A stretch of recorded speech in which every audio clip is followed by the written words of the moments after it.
Assalamualaikum, this is Hadika Wali. Hope you all are doing well. In this channel, I will upload all the videos related to education. As much as I have knowledge, I will try my best to share it with you. In today's video, I will tell you about Brunner's Spiral curriculum. So, let's start. जी, तो हम लोग ये देख लेते हैं कि पहले ब्रानर का जो इंटरेस्ट था वो किस पे था और उसकी जो मोड ऑफ थिंकिंग थी वो क्या थी. So Bronner was concerned with how knowledge is represented and organized through different modes of thinking. अब Bronner का जो बेसिकली कंसर्न किस पे था कि नॉलेज जो है वो कैसे रिप्रेजेंट होती है और कैसे ऑर्गेनाइज होती है डिफरेंट मोड्स ऑफ थिंकिंग के जरिए. ठीक हो गया. Bruner spiral curriculum is an approach to education that involves regularly revisiting the same educational topic over the course of a student education. यानी कि जो ब्रॉनर का स्पाइरल करिकुलम है वो एक अप्रोच है एजुकेशन की जिसमें इन्वॉल्व है रेगुलरली रिविजिटिंग, जिसमें हम लोग रेगुलरली रोज़मर्रा के जो विजिटिंग टॉपिक्स होते हैं उनको जो हम लोग डिस्कस करते हैं या एजुकेशनल टॉपिक्स होते हैं उनको उन टॉपिक्स को जो हम डिस्कस करते हैं वो बेसिकली ब्रॉनर के स्पाइरल करिकुलम में इंक्लूड है. ठीक है. Each time the content is revisited the student gain deeper knowledge of the topic. It has the benefit of reinforcing information over time and using prior knowledge to inform future learning. कहते हैं कि इसमें इस चीज़ का benefit है कि इसमें reinforce किया जाता है इन्फॉर्मेशन को ओवर टाइम. ठीक है. टाइम के साथ साथ जो इन्फॉर्मेशन होती है उसको रीइंफोर्स किया जाता है और जो हमारी प्रायर नॉलेज होती है हमारी साबका नॉलेज होती है उसको हम लोग फ्यूचर लर्निंग के लिए इन्फॉर्म करते हैं. ठीक हो गया. ओके जी. अब स्पाइरल करिकुलम है क्या? The spiral curriculum is defined as a curriculum that returns to the same topics over time. ठीक है. जिसको हम लोग over the same period of time हम लोग जो टॉपिक्स को रिटर्न आउट करते हैं उसको बेसिकली हम लोग स्पाइरल करिकुलम कहते हैं. It is just opposed to methods that involve learning something then moving on perhaps never to engage with it again. कहते हैं कि ये बेसिकली एक मेथड है जिसमें लर्निंग मतलब मेथड तो है, लर्निंग भी इसमें इन्वॉल्व होती है. लर्निंग किस टाइप की इन्वॉल्व होती है? जो लर्निंग जो हो वो मूविंग ऑन हो, जिसको हम लोग किसी भी टाइम अपनी फ्यूचर लर्निंग के लिए अपनी ओवर टाइम लर्निंग के लिए जो है हम लोग उसको मूव ऑन कर सकें, उसमें ये वाली लर्निंग इन्वॉल्व होती है. Perhaps never to engage with it again. When student re-engage with a topic repeatedly they both consolidate prior knowledge in their memory and build on it over time. कहते हैं कि जब student जो होता है वो टॉपिक के साथ अगेन जब वो री इंगेज होता है तो जो दोनों टॉपिक भी है और जो स्टूडेंट भी है वो दोनों जो है वो कंसोलिडेट करते हैं प्रायर नॉलेज के साथ और उसको फिर आप लोग अपनी मेमोरी में फिट करते हैं और उसको बिल्ड करते हैं इट ओवर टाइम. ठीक हो गया. तो यहाँ पे 3 मोड्स थे ब्रॉनर के रिप्रेजेंटेशन के, वो हम देख लेते हैं. Modes of representation are the way in which information और knowledge are stored and encoded in memory. कहते हैं कि मोड्स ऑफ रिप्रेजेंटेशन जो है बेसिकली ये वे है. ठीक है. जिसमें जो इन्फॉर्मेशन और नॉलेज होती है उसको स्टोर किया जाता है और इनकोड किया जाता है मेमोरी में. ठीक है. Rather than neat age related stages like पियाजे the modes of representation are integrated and only loosely sequential as they translate into each other. कहते हैं कि पियाजे की sensory motor, preoperational, formal operational और ये सेंसरी ऑपरेशनल से बिल्कुल हट के है. इसको हम लोग बिल्कुल अपनी मेमोरी में जो है वो स्टोर आउट कर लेते हैं, जो भी कुछ हम लोग ट्रांसलेट करें, जो भी कुछ हम लोग हासिल करें. ओके. इसके 3 की प्रिंसिपल्स कौन से हैं? फर्स्ट है जी cyclical, second one is increasing depth and third one is prior knowledge. Cyclical student में क्या आ जाता है? साइक्लिकल में student should return to the same topic several time throughout their school career. कहते हैं कि स्टूडेंट जो है वो किसी भी टाइम कभी भी जो है अपने सेम टॉपिक की तरफ दोबारा अगर आना चाहे तो आ सकता है. ठीक है. अपने स्कूल के कैरियर में. Increasing depth each time a student return to the topic it should be learned at a deeper level and explore more complexity. कहते हैं कि हर टाइम जो है स्टूडेंट जो अपने टॉपिक की तरफ दोबारा लौट के आ सकता है और उसको और डीपर तरीके से लर्न भी कर सकता है और उसको और डीपर तरीके से एक्सप्लोर भी कर सकता है और मोर कम्प्लेक्स तरीके से उसको लर्न कर सकता है और एक्सप्लोर कर सकता है. प्रायर नॉलेज में क्या रहता है? Student prior knowledge should be utilize when a topic is return to so that they build from their foundation rather than starting anew. Prior knowledge में क्या होता है कि स्टूडेंट की जो प्रायर नॉलेज होती है उसकी जो पिछली साबका नॉलेज होती है उसको वो यूटिलाइज कर देता है और जब उसने टॉपिक को रिटर्न करना होता है, लाइक हम लोगों ने एक टॉपिक याद किया, अब हम लोगों ने उसकी असेसमेंट देनी है, तो ये सारा सिलसिला वो चलता है. तो कहते हैं कि फिर वो क्या करते हैं कि they build from their foundation other than starting anew. फिर क्योंकि उसको पता तो होता है प्रायर नॉलेज का मतलब कि इस टॉपिक में है क्या, इसकी नो हाउ उसको होती है, फिर वो उसकी फाउंडेशंस पे जाता है, आई मीन उसकी थेरीज पे जाता है, स्टार्ट नहीं करता न्यू से। ठीक हो गया।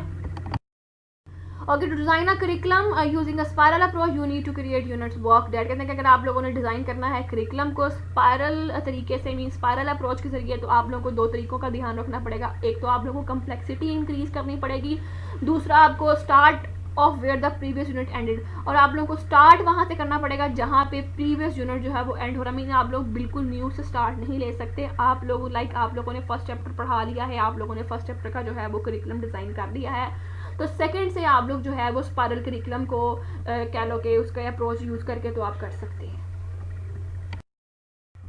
In his research on the cognitive development of children, Jerome Brunner proposed 3 modes of representation. इसके भी 3 modes थे। फर्स्ट है जी enactive action based, second one is iconic जिसको हम लोग इमेज बेस्ड कहते हैं, और थर्ड वन इज सिम्बॉलिक जिसको हम लोग लैंग्वेज बेस्ड कहते हैं। इसके 3 मोड्स ऑफ रिप्रेजेंटेशन थे। कि आप लोगों को शॉर्ट क्वेश्चन में भी पूछा जा सकता है कि ब्रनर्स के कौन से 3 मोड्स ऑफ रिप्रेजेंटेशन थे, तो you should be able to know कि इनएक्टिव था जिसको हम लोग एक्शन बेस्ड कहते हैं, आइकॉनिक था जिसको हम लोग इमेज बेस्ड कहते हैं, और सिम्बॉलिक है जिसको हम लोग लैंग्वेज बेस्ड कहते हैं।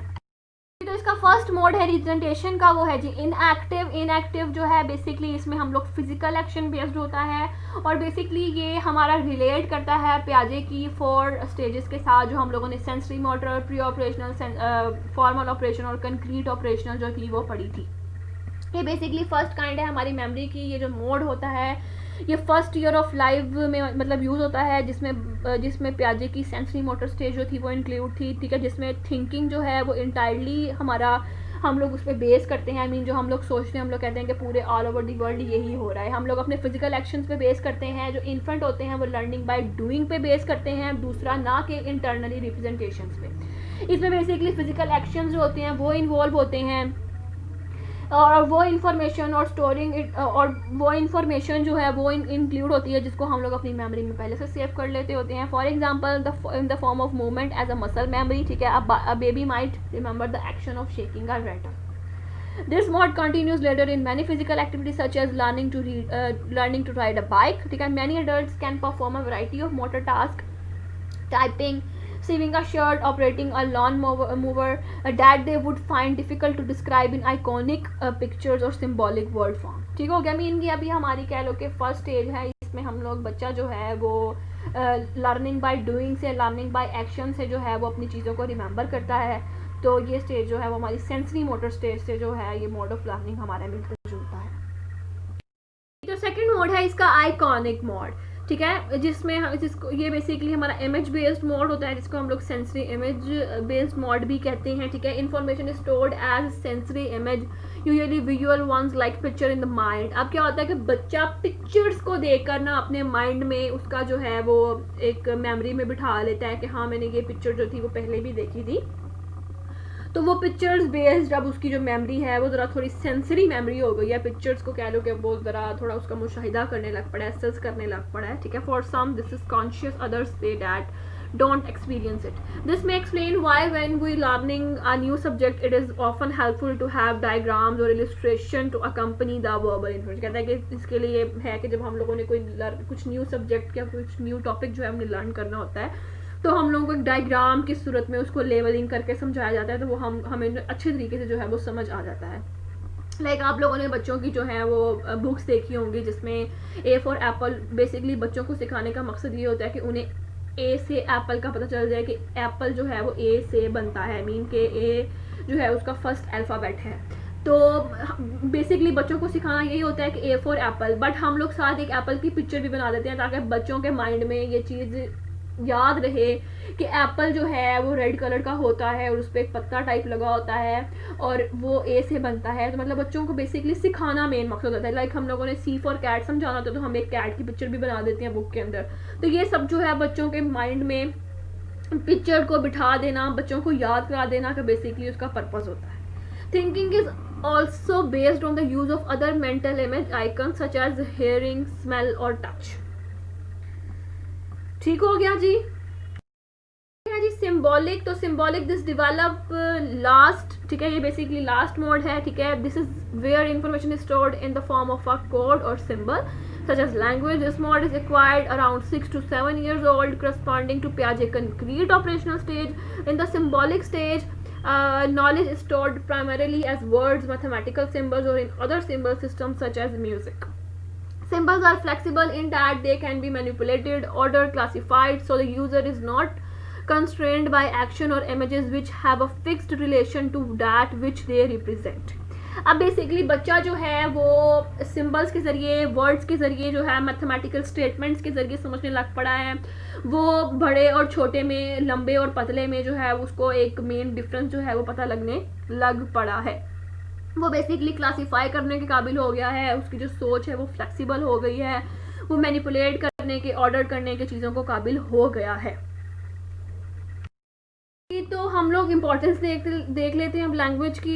लैंग्वेज जो है बेसिकली इम्पोर्टेंट क्यों है? क्योंकि ये एब्स्ट्रैक्ट कंसेप्ट को डील करने की जो एबिलिटी है उसको इंक्रीज कर देती है. ब्रनर ने आर्ग्यू किया था कि language can code stimuli and free an individual from the constraint of dealing only with appearances to provide a more complex yet flexible cognition. कहते हैं कि जो वर्ड का यूज़ है ये बेसिकली हमारे डेवलपमेंट कंसेप्ट जो हम लोग डेवलप करते हैं अपनी डेली लाइफ में उसमें एक एड की तौर पर साबित होता है.